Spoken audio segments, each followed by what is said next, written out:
back. It's been a while, sorry. I should try a bit harder, but I've been a bit busy. Because, and I hope you can hear me over the rain, I've been doing a bit of work on this Audi Sport quattro. If you've watched the other videos, and you should have, you're very naughty if you haven't, like and subscribe and all that stuff, because I need more subscribers so I can do more stupid things like this. It came with the underseal part burnt off, part not burnt off, paint on it, and it just, well, it didn't look very nice. And I wanted to see what was underneath it to find any more rust spots, which I found quite a few. And then I've gone over it with red oxide just to protect it, because obviously I've bare metalled in most places. There's a bit up at the bulkhead that I've left. And then I've done, well, I've put some suspension on, I've put a steering rack on, I've joined the 80 saloon roof to the car.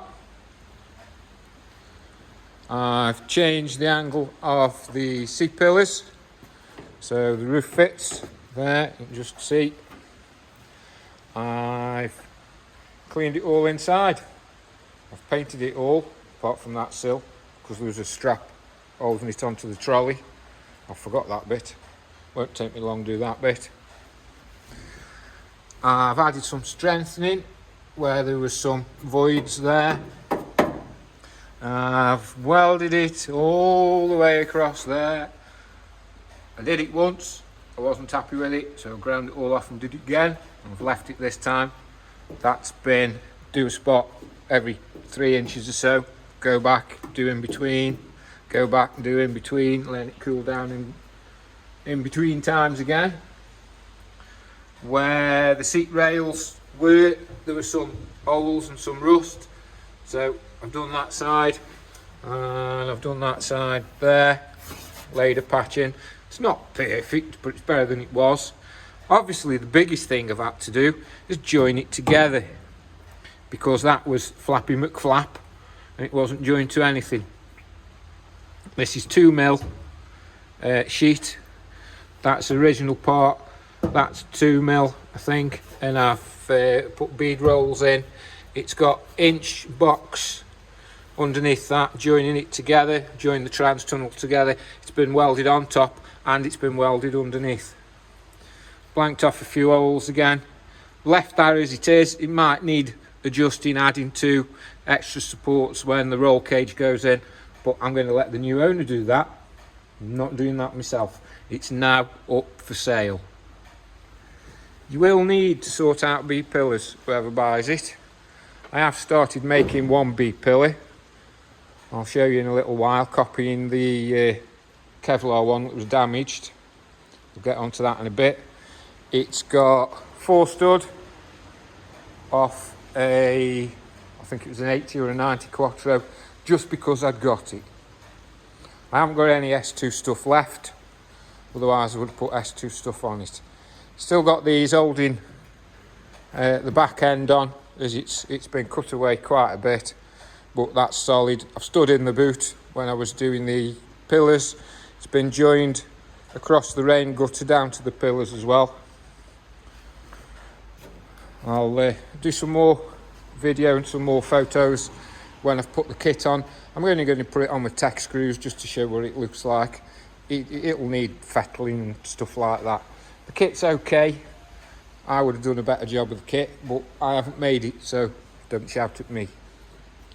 I've got, and I'll do photos of this, I've got an 80 diff. It's an early one with the attached ears. Got a prop shaft. Apparently that's the right length prop shaft when you put the 6-speed gearbox in. Oh, there's a wing, I'll put that on a min. There's a leak because my roof leaks in, and it's the first rain we've had in a long time. Ignore that, that's off my white one. We've got the S2 ABY 20 valve turbo engine there. I think I've got a downpipe. There's the gearbox. There's some more stuff and things. exhaust manifold, inlet manifold, suspension, top strut parts, brand new left-hand drive steering rack, steering multiplier.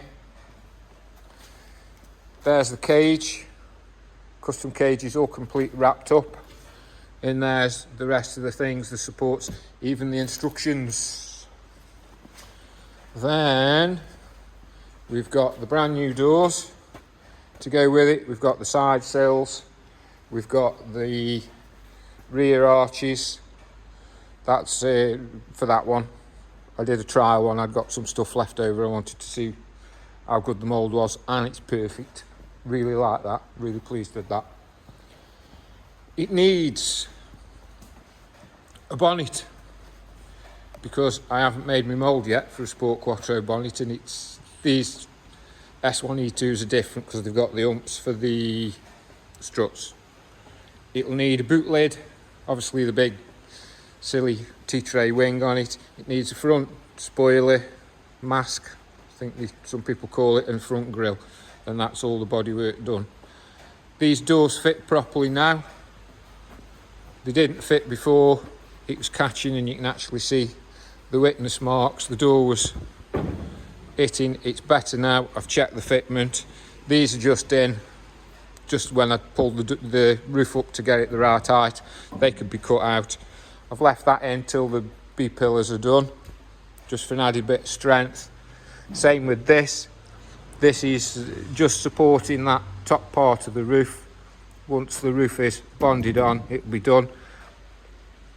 No, I haven't just fiberglassed them. I cut the lip off there, clamped the lip back onto the roof while the roof was on the car in the right place when it fit on the gutters and everything.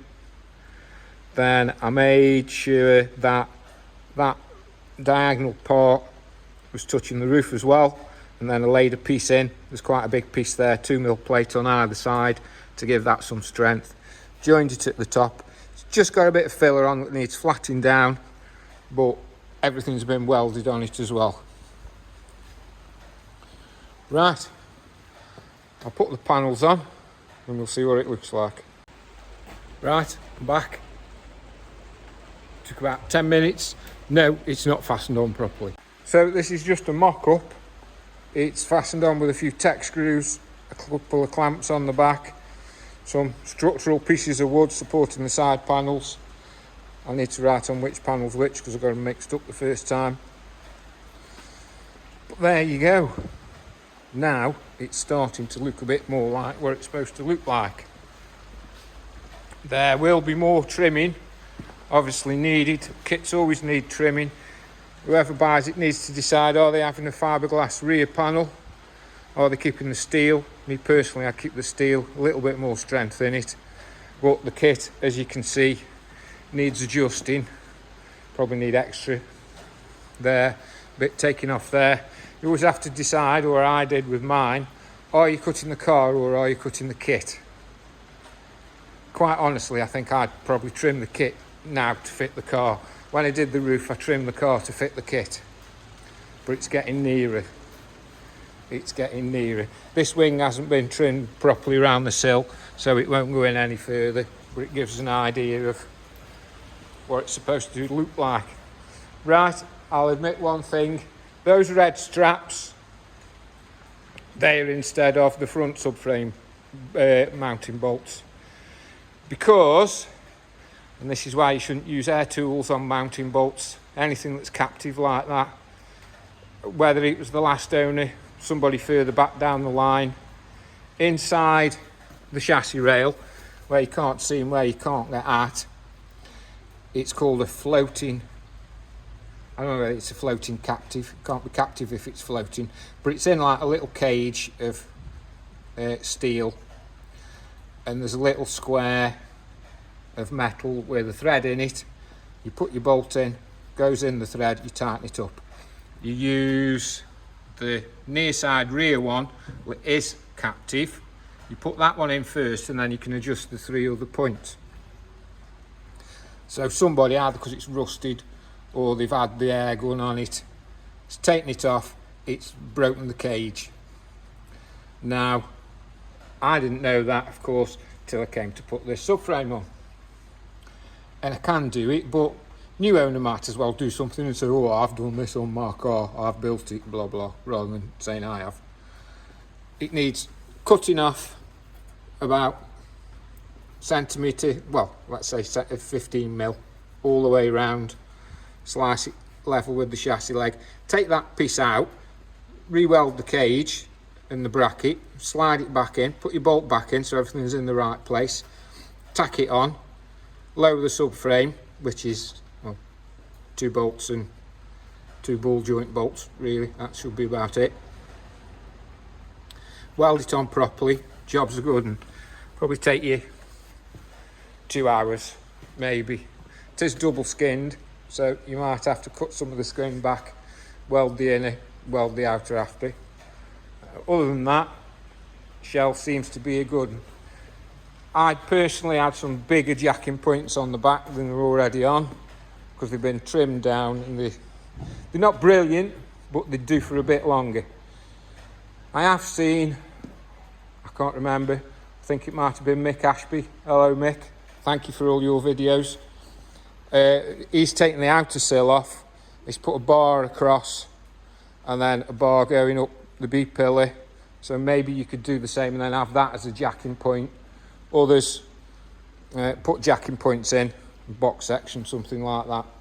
Again, it's up to whoever finishes it off to do it, because I've got, and it's sat for 2 months not being touched, my 64 MGB that needs finishing, and my, can't remember how old it is, over there, my blue quattro that's white. I'm desperate to get that finished. I've only made 1 mould. I need to make obviously the other 3 arches and the bumpers and a bonnet mould. The bonnet does need some fettling and painting first, but really I want to get that done. That's my priority, and selling the Sport Quattro, and the blue one's outside still. Got all the bits for the blue one. If you want to buy that, I'll do a good deal on that one as well. Like and subscribe. Trot.